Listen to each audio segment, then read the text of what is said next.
गंगा मैया में स्नान किया और स्नान करने के बाद क्या किया? स्नान करने के बाद दान दिया। ये बहुत बड़ी महिमा है।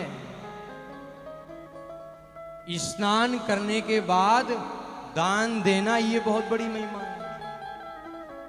जब हम किसी तीर्थ में जाएं और तीर्थ में जाकर के अगर स्नान करें, स्नान करने के बाद वहां के जो पुरोहित होते हैं, जो पंडे होते हैं, उनसे उस तीर्थ का पूजन करा करके उनको दान अवश्य देना चाहिए। सबसे बड़ी बात तो यह है कि स्नान का कितना महत्व है, और वो गंगा मैया में। ऐसा बताया गया है कि अगर स्नान किए बिना कोई पुण्य कार्य कर रहे हो तो उस पुण्य कार्य का कोई फल नहीं होता है। उस पुण्य कार्य का कोई फल नहीं होता है। वो किया गया पुण्य कार्य भी निष्फल हो जाता है। अगर बिना स्नान किए कोई पुण्य कार्य कर रहे हैं तो अगर कोई भी सरोवर है, कोई भी नदी है, अगर कहीं भी स्नान करने गए हो और स्नान कर रहे हो तो स्नान करने के बाद दान की बहुत बड़ी महिमा है। दान तो जरूर ही देना चाहिए। तीर्थ में जाकर के जितना हो सके उतना दान अवश्य करना चाहिए, क्योंकि दान की महिमा अब से नहीं है।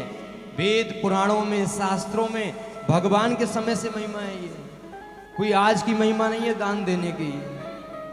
अगर आपने न्याय पूर्वक धन अर्जित किया है और तीर्थ में गए हैं, स्नान किया है, तो शास्त्र में लिखा है न्याय पूर्वक अगर आपने कोई धन अर्जित किया है उसका 10वां भाग दान देना चाहिए। दान की इतनी महिमा है। जो मनुष्य अपने स्त्री पुत्र आदि अपने परिवार को दुखी करके दान देता है, जो अपने परिवार को दुखी करके दान देता है, उसका दान ना तो इस समय सुख देने वाला है और ना मरने के बाद सुख देने वाला है। आश्रमों में जा जाकर बड़े बड़े भंडारे कराने से अच्छा है पहले अपने घर का पालन पोषण किया जाए। बड़े बड़े मठों में जाकर के भंडारे लगाने से अच्छा है पहले अपने आसपास के गरीबों को देखकर उनको दान दिया जाए।